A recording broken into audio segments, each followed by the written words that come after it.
Why did they allow that there is now over 30 million participants and all is going well? Why am I not in prison, but instead I'm answering your questions, smiling and joking? Why is that? You know, that's quite a question. I would actually forward it. Why isn't he in prison? Since you think it's a scam, why hasn't I been stopped?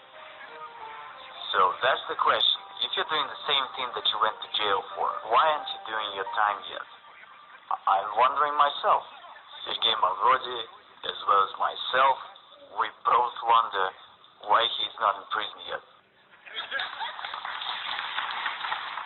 It's not your freaking business. If you don't know anything and don't understand a damn thing, it was the news of the week. Screw that. You're asking me questions which tell that you haven't read the thing. Why have you come here then? You don't know what it's all about. You say such foolish things that tells you don't understand what you're talking about whatsoever. Everyone perceives it in a manner that is quite clear to everybody intuitively that one can steal in this case. And the situation that one doesn't want to steal evokes amazement, and no one believes it. Is our society really that sick? I don't violate the law, the rest doesn't bother me. My motives are on the other level, totally moral. I've got to do this because it is my civic duty, and it's the only reason. It's not about money. I think that if I can help people, I must do it. I reckon it as my civic duty, and I consider myself to be right, and absolutely nothing can stop me. Man of deceived investors. He's a fraud, and he deserved what he got. I have never deceived anyone. Neither do I deceive now. I honestly say that this is a pyramid.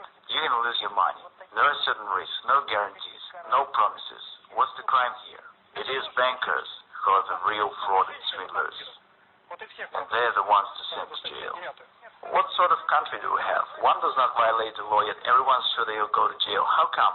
Is our state constitutional or not? The question is as follows, and no one understands it. Is there a deception or not?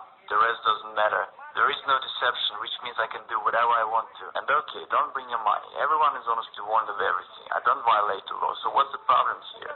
In reality, MMM is good for a state. The government is silly, that's why it doesn't understand it. Because in particular, MMM relieves the social stress, and the participants of MMM are happy and glad. They've got no protest moods.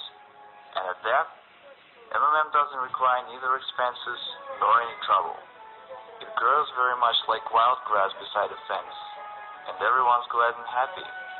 In fact, should the government be smarter, it really should cherish us. When I came to the house of Russian Federation Parliament, the entire Duma turned to me to change their money. They all had played, but they did it anonymously. See, I had no need to talk to any high officials. Was there an opportunity to come to terms? Would they come to an agreement? That's unlikely, because I had threatened the very existence of the system. I had been repeatedly invited to Kremlin, but I didn't turn up. So they invited you to Kremlin? Yes, they had invited me for private talks. What especially was great is that